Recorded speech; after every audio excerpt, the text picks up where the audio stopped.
Hey guys, in the previous chapter of this series, we learned the fundamentals of networking. Now you might be wondering, how does the data actually transfer from one node to another? Let's say from one laptop to another, even though they are manufactured by different vendors and run on different operating systems.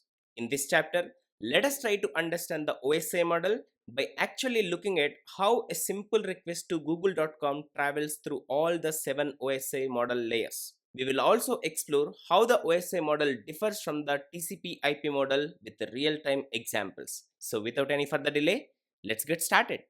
In real time, different machines are manufactured by different vendors like Dell, Apple, HP, etc. And also, they run on different operating systems like Linux, Windows, macOS, etc. But regardless of their manufacturer and operating system, a machine should be able to communicate with other systems. It is like though different languages are spoken in different countries, just like I can communicate in English across the world, there must be a standardized way for computer systems around the world to exchange data irrespective of how they are manufactured and on which operating system they are running on. That standard is called OSI model. OSI stands for Open Systems Interconnection. It is a theoretical model developed by ISO to define how different systems should interconnect in an open and standardized way. It is like a blueprint of how devices communicate over a network. It also helps us to understand and troubleshoot the problems layer by layer. This OSI model is divided into 7 layers, each with a specific responsibility. Now let us discuss in detail how data flows through these 7 layers from one node to another. For example, when we open our browser and search for some information in the google.com, the application layer will be responsible for preparing the request to the web server. This is the first layer of the OSI model where the actual communication begins. This application layer provides the interface between the end user like you and me with the underlying network. It also interacts with the applications like Slack, Teams, Google Chrome, etc. the user is running. Once the request is ready, it is passed down to the presentation layer. This presentation layer ensures that the data sent by application layer is in a format that can be understood by both the sender and the receiver. It handles data encryption, data compression, and data translation. For example, if you are browsing securely using HTTPS, your browser encrypts the HTTP request using SSL protocols at the presentation layer. This ensures the sensitive data like passwords or credit card details cannot be read by anyone over the network. Next, this encrypted data is passed down to the session layer. This session layer establishes, manages, and terminates the sessions. It ensures that the communication between two devices, that is, our machine and the server, is properly organized. For example, if you are calling an API, the session layer ensures that the session is created between our browser, that is client, and the web server. And also, it keeps track of the session throughout the browser experience. Next comes the transport layer. This layer divides the data into smaller chunks called segments and ensures that the data is delivered without errors and in the correct order. This is very useful when we send huge data like uploading a movie. In this layer, the protocol to be used is also decided. You remember what a protocol is? Please check out the fundamentals of networking video to know in detail about protocol. The most common protocols used in this layer are TCP and UDP. TCP guarantees the data delivery, whereas UDP is used for faster delivery but doesn't guarantee the delivery. Now, TCP adds a port number to the request such as 80, 443, etc. and ensures that all the segments are reassembled in the correct order at the destination. If any segment is lost or corrupted during transmission, TCP will request it to be retransmitted. Once the segment is done, the data is passed down to the network layer. This layer is responsible for routing the data from the source to the actual destination across different networks by adding IP addresses. This is where IP address come into play. When segments are added with the source and destination IP addresses, it is called a packet. And the network layer handles the routing of these packets to the correct destination. Then these packets are passed down to the data link layer.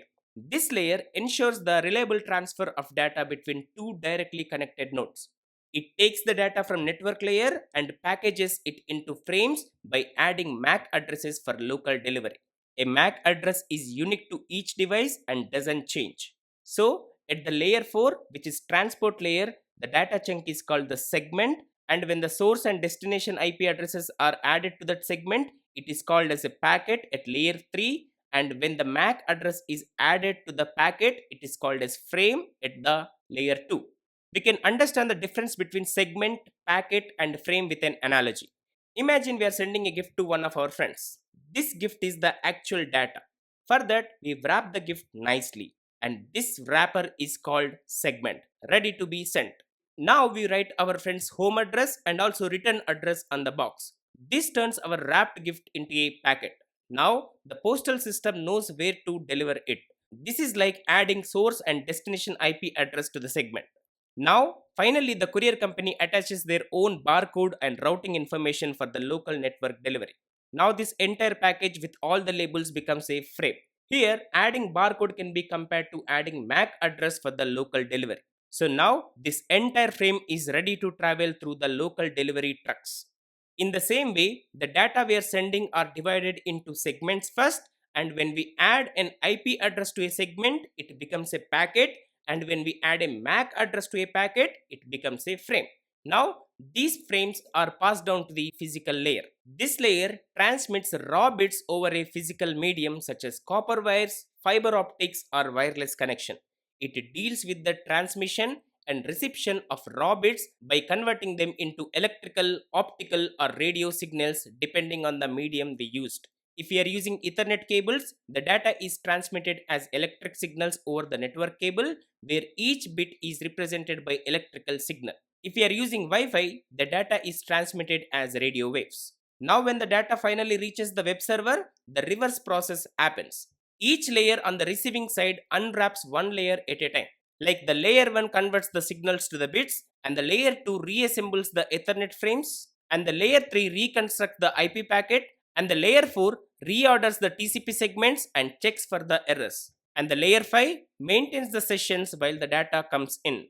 And the layer 6 decrypts, decompresses, and decodes the content. And finally, at layer 7, Google server processes our request. So this way, at the source, the data is encapsulated as it moves down, and at the receiving side, the data is decapsulated as it moves up. So this is what happens when we search for information in the google.com. But the surprising thing is, all this can be done in fraction of seconds. We can easily remember these 7 layers with simple mnemonic. Please do not tell secret passwords anytime. P stands for physical layer, D stands for data link layer, N stands for network layer, T stands for transport layer, S stands for session layer, and another P stands for presentation layer, and finally the A stands for application layer. Please note that the OSI model is a theoretical model just to standardize the networking functions, but in real time TCP IP model is used. With this model, the first 3 layers task is combined into single layer, that is application layer. All these 3 layers tasks are handled at the application, for example Google Chrome itself. So in TCP IP model, the first 3 layers tasks are combined into single application layer. Next, the transport layer remains same, and layer 3 is referred as internet layer in the TCP IP model. And finally, the last 2 layers of the OSI model are combined into network access layer in the TCP IP model, where the actual transmission of the bits or frames will be done. In short, OSI is used as a reference model or blueprint for teaching and documentation, but TCP IP is the real world implementation. This model is named as TCP IP because 2 core protocols, TCP and IP, will be used in this model, which form the foundation of modern internet communication. This completes our networking series in the DevOps 0 to Hero series. Stay tuned. My name is Pavan Elthepu, and I thank you very much for watching this video. If you enjoyed the content, please share it with your friends, and do not forget to subscribe to my channel to not miss any updates.